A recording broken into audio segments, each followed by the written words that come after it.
Hello and welcome to On the Record. Flying saucers, extraterrestrials, monsters from outer space. The government has been telling us for years that they're not real. They're weather balloons or swamp gas or reflections from the sun or the ravings of lunatics. But serious UFO researchers say a breakthrough may be very close. Some of the government scientists who worked on the top secret project Blue Book are ready to talk. What's more, a series of revealing government documents have trickled out of the federal files, documents that paint a much different picture of the UFO phenomenon. One of the most dedicated UFO researchers lives right here in Las Vegas. His name is John Lear, and he is my guest today. Mr. Lear, thanks for being here. Okay, George. To begin with, you're a pilot, an airline pilot, captain. You have held 17 different world speed records at one time or another. You're a member of the famous Lear family that all Nevadans are pretty much familiar with, a former state Senate candidate. You don't sound like the kind of guy who would get hooked up in something that a lot of people would say is a bunch of nonsense. No, it's just by coincidence that I got really interested. This about 2 years ago. My father saw a UFO and my brother did, and they were very interested, but there was really no proof, as far as I was concerned, to really look into it until about 2 years ago. Your father and brother saw them. Can you give details? My brother saw one. He was flying a P-38 from Phoenix to Los Angeles at night. It just appeared in front of him. He made two turns, 90-degree turns. It stayed in front of him and then disappeared. And my father was flying at night, I believe, over the Arizona desert and saw one too. So you got an interest because of the other members of your family. How did you start out? I had an interest, but there was really nothing I could put my finger on. And like I say, 2 years ago, a friend of mine came through town. We had flown in Southeast Asia together, and he was retiring from the Air Force. He came over, and we started talking about where he had been for the last 15 years. And he mentioned that he had been stationed at Bentwaters. And I said, oh, Bentwaters, that's where the flying saucer supposedly was in 1980. He said, no, John, not supposedly, it was. He said, I don't care if you believe me or not. It landed. I didn't see it because we were confined to quarters, but I know people who did, and I'll give you the names, and if you ever see them, tell them you know me, and they'll tell you the whole story. Since then, I ran into one of the security police who was within 10 feet of the saucer and actually saw the 3 aliens get out and go up to General Gordon Williams, who was the wing commander at that time. Now, there was quite a bit of documentation regarding this Bentwater incident. Why don't you go into that a little bit? There's the Colonel Halt memo that came out under the Freedom of Information Act, and it told about the mysterious lights and beaming down and everything that happened in the forest except the actual alien landings. That wasn't in the memo. And there was also the tape, Colonel Halt tape, forest tape, that he made over a period of 8 hours.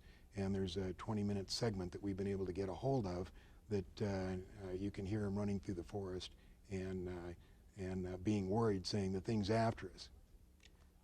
Now, why do you suppose that hasn't come out? I mean, this particular incident, why hasn't come out if so many people, and you've told me about this before, have seen it or seen these aliens? Why haven't some of them come forward? A lot of them have come forward, but they're just not getting any press. It's something that people just don't want to deal with, the press doesn't want to deal with, and people aren't going to listen to something unless Dan Rather or any of your big press people are going to tell them about it. And they're just too spooked. The Air Force has made an art form of ridiculing people who have talked about this thing. They've done an excellent job of covering it up for the last 40 years. George, basically what we're dealing with here is, I'll give you the bottom line. Okay. I'm not trying to sell it. I want to hear your thesis. I'm not trying to sell a book. I'm not trying to promote a lecture. This is based on what I've come across after intense research in the last year. And I have found out that the government has retrieved between 10 and 15 actual flying saucers, 3 of which have been in perfect condition, 1 of which they tried to fly.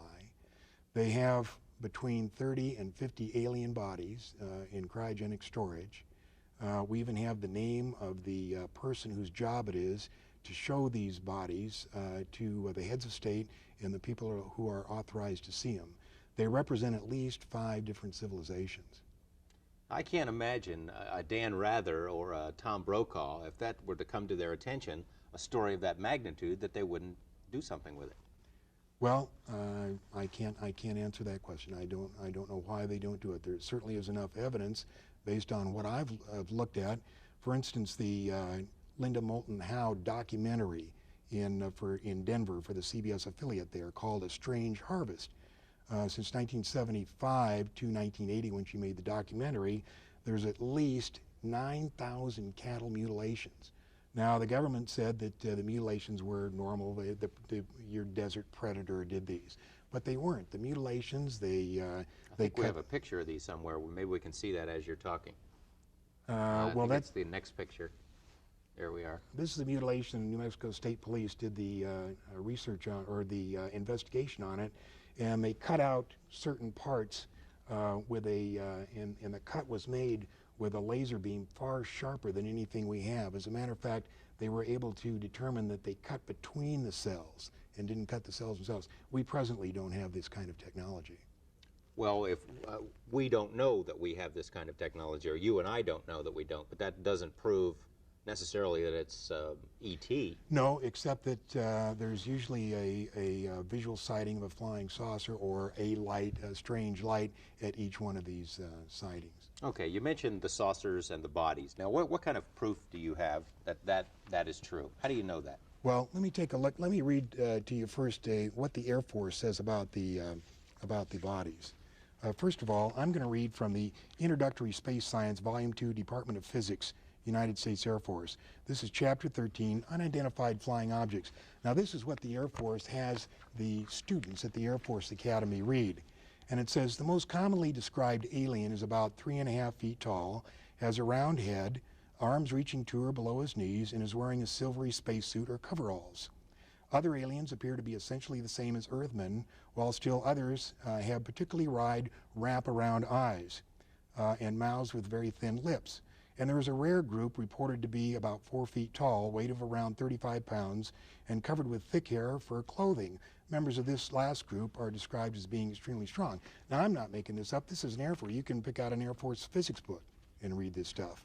And at the end of the chapter, they go on to say, this leads us to believe in the unpleasant possibility of alien visitors to our planet, or at least of alien-controlled UFOs. Now, the picture that we have of the big head that the Air Force describes, this picture was drawn by an Army surgeon. These are one of the bodies that was recovered in the famous Roswell incident of 1947. Tell us about that. It was the first flying saucer that crashed and was recovered by the Army. It was covered up. There has been several books about it. They recovered 4 beings, and one of the surgeons that was responsible for the autopsy drew that picture and came up with some of these interesting things in the autopsy. I'll just read a couple. 3.5 to 4.5 feet tall, 2 round eyes without pupils, no earlobes, nose is vague, neck described as being thin, arms is described long and thin, reaching down to the knee section. You can see that there's a webbed portion in the hands, no teeth, no apparent reproductive organs, brain capacity unknown, colorless liquid prevalent in the body without red cells, no lymphocytes. And there's more in that particular report. This is an autopsy report. Now, you said the government goes to great lengths, the Air Force in particular, to discredit this kind of stuff. Where did this come from? How did you get this? That came in a private, that came from the private collection of Leonard Stringfield, who was one of the premier researchers. He worked for the Air Force in the early 50s in a secret project reporting UFOs. Then as a civilian, he continued his private research, and this is out of his collection. Why does the government want to hide this? Why doesn't the Air Force just come forward? Why doesn't, why don't they level with us if this is all true? Well, there's not really much they could say based on what I've been able to find out. George, they're really, what could they say about it? They've been researching it for many, many years, and based on my information, let's say that the president decided to make an announcement. This is, if he made it today, this is what I think that he would say. My fellow Americans, I come to you before you tonight with an announcement of great importance. Despite all our denials, flying saucers do in fact exist. Where they come from, we do not know. Who is in them, we do not know. Where they are from, we do not know, nor do we know how they got here or what they want. We are unable to duplicate any of the metals found on the several craft we have recovered, nor are we able to figure out how they are propelled. We have hidden these facts from you over the past 40 years in hopes that we could give you more answers. Unfortunately, we are no closer to answers today than we were 40 years ago. God bless you all. In other words, you find it highly unlikely that the president would ever make a statement, anything like that. No, it's just, it's too big. It's the problem is not only just the fact that there are five and as many as 10 different civilizations visiting us. Apparently, and this is from the research that I've done, at least 90% of them are hostile. And when I say hostile, if not hostile, they have a completely different set of morals than we do. Okay, I'll tell you what, we're going to come back to the president and aliens because there have been some statements made by presidents, including President Reagan. We'll be right back.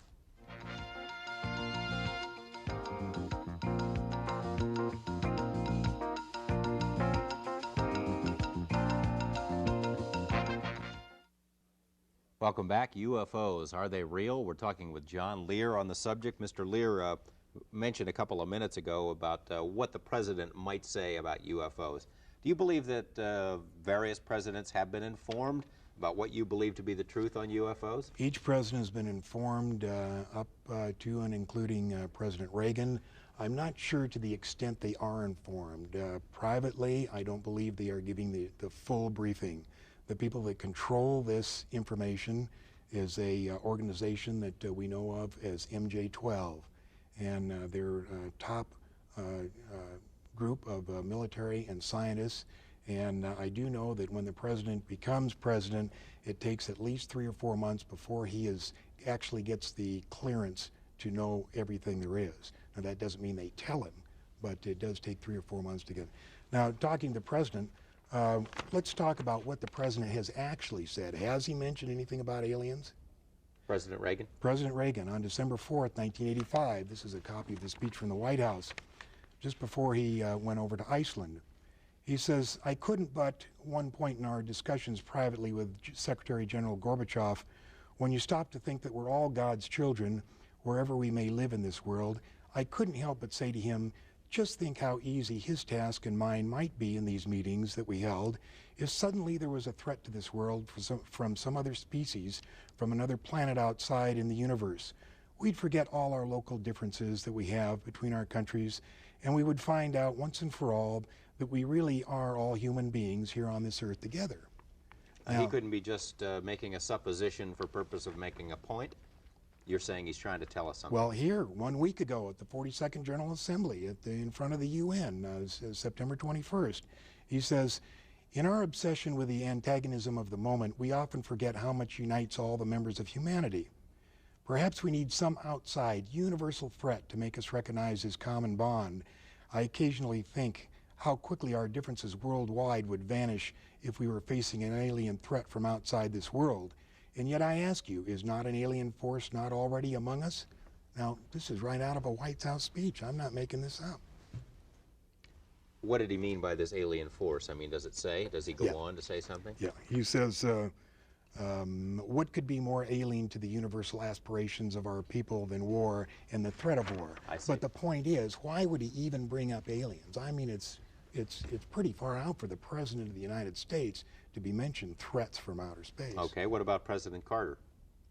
President Carter, we have the quote from Carter when he was during his election campaign, if I become president, I'll make every piece of information this country has about UFO sightings available to the public and the scientists. I am convinced that UFOs exist because I have seen one.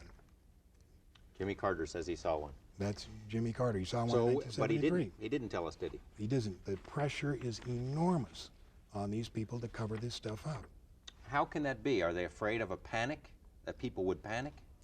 There's the panic problem, and there's also the problem that, in fact, in Cro-Magnon man, there may have been some tinkering to make us what we are today.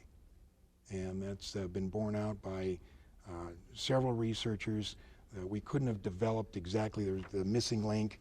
Something had to happen to get us going. Between 4,000 and 8,000 BC, we had just been going along and for hundreds of thousand years not doing anything.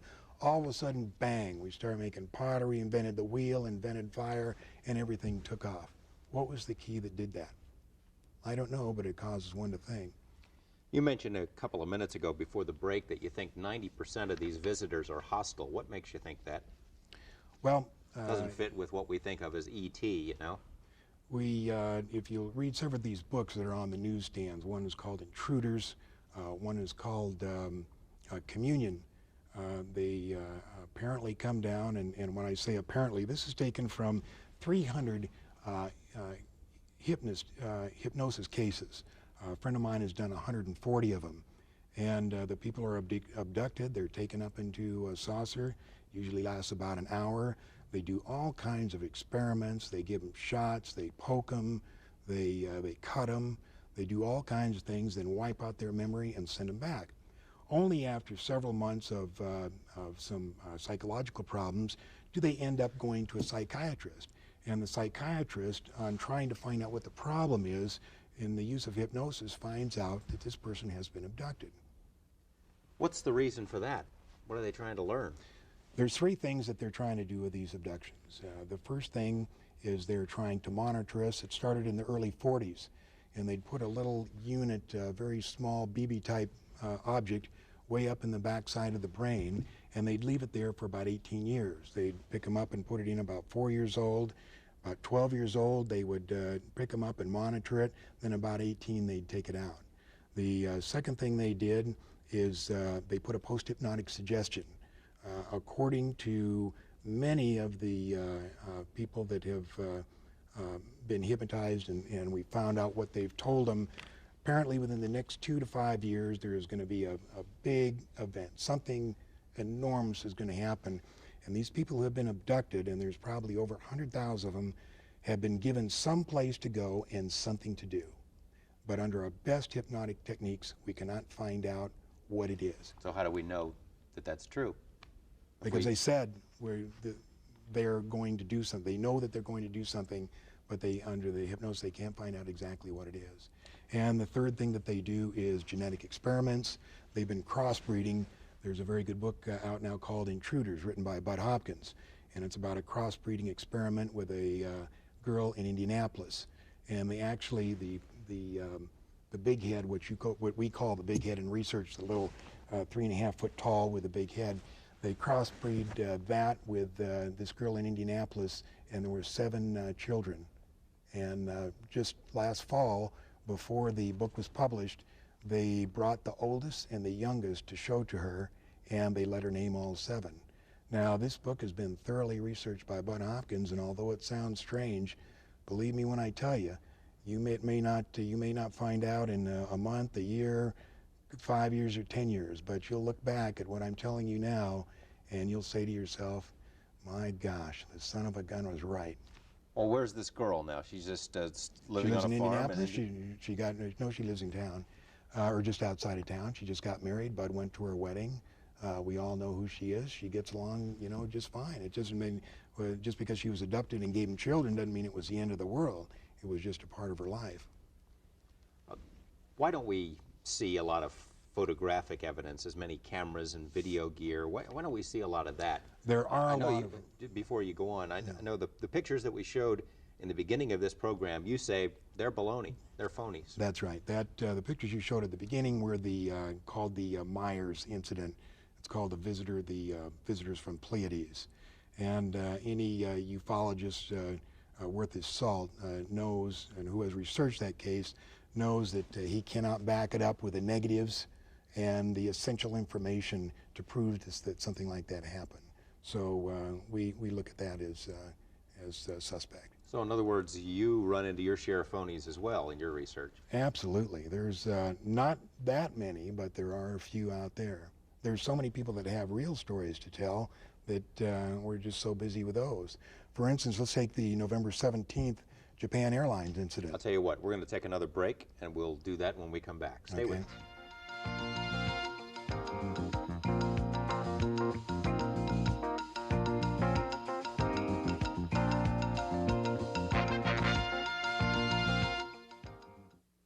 Welcome back. We have a few minutes left with John Lear. We're talking about UFOs. You're about to tell me about the Japanese airline incident. It's probably something that's still in the memory of our viewers. Yeah, the Japanese airline incident was a cargo 747 that had taken off from Iceland flying to Anchorage. And as he passed over the United States border and the northern part of Anchorage, he was intercepted by a UFO that was twice the size of an aircraft carrier, and he was followed by 40 minutes. He made a complete 360-degree right turn. He made a descent of 5,000 feet, and the thing stayed with him. Regardless of what you hear, the FAA did have him on radar, and so did the Air Force. If you have a picture there, this is a 26-page document made by Bruce Maccabee, who's a physicist employed by the Naval Surface Weapons Laboratory and one of the most respected figures in ufology. I don't think we have that picture, so go ahead. Okay, I'm just going to hold it up here, and you can see the size of the 747 to the UFO. Now, the UFO was not brightly lit like that. It's just made like that for reference. It was dark, but this is what he saw beside him. Well, whose rendition is this? This is the captain's. This is from the captain's rendition when he was debriefed by the FAA. Now, certain UFO debunkers have said what he saw was the planet Jupiter. Well, this is an insult to all transport category captains around the world. I mean, the guy knows the difference between something that's twice as big as an aircraft carrier and the planet Jupiter. I've also heard that it's the reflection of his own plane. But the radar, Yeah, that was an something like attempt to describe it. You can't imagine what pressure these people are under to cover this stuff up. It's tremendous pressure. It really is. Okay. You were going to tell me that the church, did you want to go further into the JAL incident? No, I just want to say that's a 26-page report. It had the captain and the ATC conversation. It had the radar plots, and it had the Air Force plots and the FAA radar plots. There was no question about it. You want to tell the me thing followed him. The church, what do they think about UFOs? Well, here's a copy from the London Evening News, July 21st, 1987. And it says, "Prepare to meet thine aliens." Vatican theologians have acknowledged that there could be life on other planets. Now they plan to train missionaries capable of working in space and meeting aliens.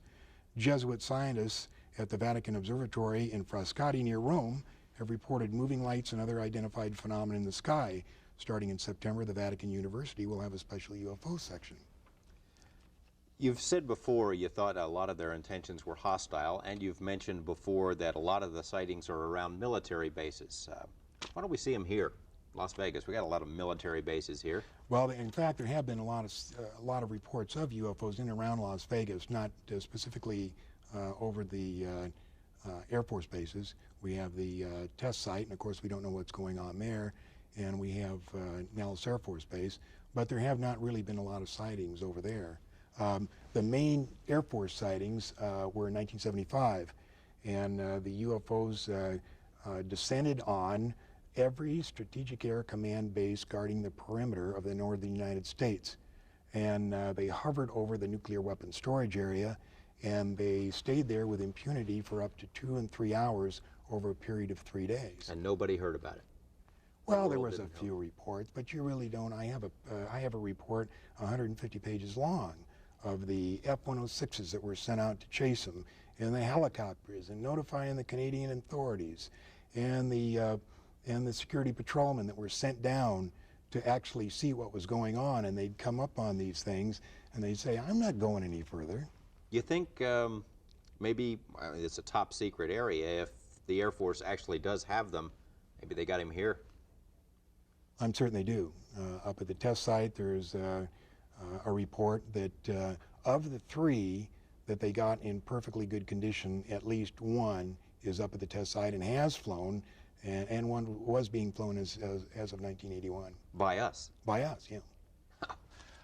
We mentioned at the top of the show that perhaps a breakthrough might be coming, that some of these people from MJ-12 or from the Project Blue Book who are in on the government's research and who saw some of this stuff might be ready to talk. We got about a minute left. Why don't you tell me about that? It's our information that part of MJ-12 wants to release it, part of it doesn't.